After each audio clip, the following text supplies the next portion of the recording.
A normally mild-mannered individual becomes aggressive, loud, and extremely competitive. Now, I know someone who's particularly susceptible to this. Their picture's up on the screen.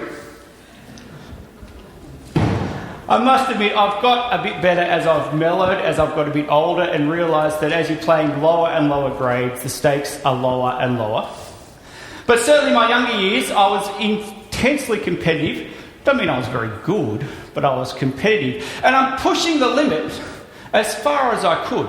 My theory was, there's a referee, and so I can get away with as much as they're willing to let me get away with. And so I'd push players and the rules and pull and be competitive and even aggressive as much as I could, which has its place on the sporting field.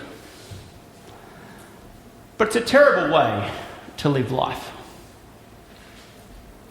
So I think sometimes we fall into the trap of thinking that God is a cosmic referee, that he's sitting up there in heaven, that he's looking down on all of us, checking and watching for infractions and ready to pounce when we get out of line.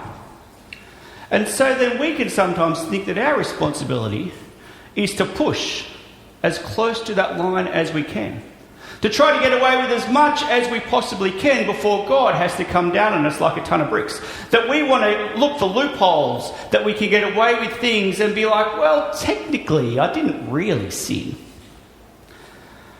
But God's message to us this morning, coming from Paul's letter to the Corinthians, is that that's not the way to live. In fact, life isn't about us getting close to that line as possible. Life is about staying as far away as possible, about doing everything we can to avoid sin and wickedness and pursue righteousness and holiness.